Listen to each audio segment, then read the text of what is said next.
नामक एक नगर में अमीर साहूकार रहता था। उसके कोई संतान नहीं थी, जिस कारण वो बहुत दुखी रहता था। संतान प्राप्ति के लिए वो हर सोमवार व्रत कर भोलेनाथ की पूजा किया करता था। संध्या के समय मंदिर में जाकर भगवान शिव के आगे घी का दीपक जलाया करता था। उसकी भक्ति देखकर माता पार्वती बहुत प्रसन्न हुई और भोलेनाथ से कहने लगी, हे प्राणनाथ, ये आपका सच्चा भक्त है, कृपा करके इसकी मनोकामना पूरी कर दें। यह सुन भोलेनाथ बोले, पार्वती, पूर्व जन्म के कर्मों के कारण इसके भाग्य में संतान सुख नहीं है। परंतु माता पार्वती नहीं मानी।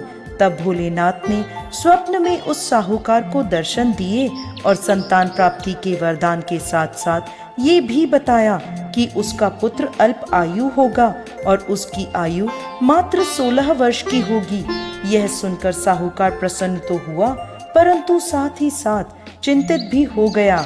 ये सारी बात उसने अपनी पत्नी को भी बता दी। पुत्र के अल्प आयु होने की बात जानकर साहूकार की पत्नी भी बहुत दुखी हुई, लेकिन साहूकार ने अपने सोमवार के व्रत का नियम नहीं छोड़ा। कुछ समय बाद साहूकार के घर में एक सुंदर पुत्र रत्न पैदा हुआ, जिसका नाम उन्होंने अमर रखा। अब अमर 11 वर्ष का हो गया था तो साहूकार ने उसे अपने मामा के साथ शिक्षा ग्रहण करने काशी भेज दिया। साहूकार ने उन्हें रास्ते के लिए कुछ धन दे दिया और कहने लगा, तुम जहाँ भी रात्रि विश्राम करो वहीं यज्ञ आदि करके ब्राह्मणों को भोजन करवा देना। अमर अपने मामा के साथ यात्रा पर निकल पड़ा।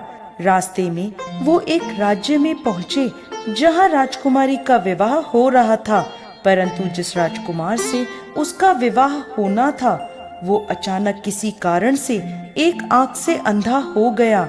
यह बात किसी को पता ना चले, इसलिए राजकुमार के पिता ने अमर से दूल्हे की जगह बैठने की विनती करी। अमर ने यह विनती स्वीकार कर ली और राजकुमारी चंद्रिका से विवाह कर लिया। विदाई के समय अमर ने राजकुमारी चंद्रिका को सारी बात बता दी और उन्हें अपने पिता के घर छोड़कर काशी की ओर चल दिए। जब अमर 16 वर्ष का हो गया तब उन्होंने एक यज्ञ का आयोजन किया और यज्ञ के बाद ब्राह्मणों को भोजन कराया और अन्न और वस्त्र दान भी किए। उसी रात्रि निद्रा में अमर की मृत्यु हो गई। उसके मामा जोर जोर से रोने लगे। उनका विलाप सुनकर भोलेनाथ और माता पार्वती वहां आ पहुँचे। अमर के मामा का विलाप देखकर माता पार्वती भोलेनाथ से बोली, प्रभु, इस व्यक्ति के कष्ट को दूर कीजिए। तब भोलेनाथ बोले, पार्वती, ये वही साहूकार का बालक है जिसे 16 वर्ष तक जीवित रहने का वरदान मिला था।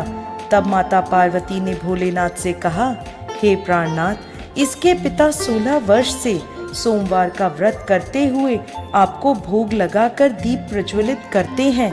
कृपा कर उनके दुख दूर कीजिए। माता पार्वती की ऐसी प्रार्थना सुन भोलेनाथ ने अमर को जीवन वरदान दे दिया। वरदान प्राप्त होते ही अमर जीवित हो गया। स्वस्थ होते ही वो अपने नगर की ओर वापस लौट चला। तब रास्ते में वह राजकुमारी चंद्रिका के पास आ पहुंचा। वहां के राजा और राजकुमारी चंद्रिका ने अमर को पहचान लिया।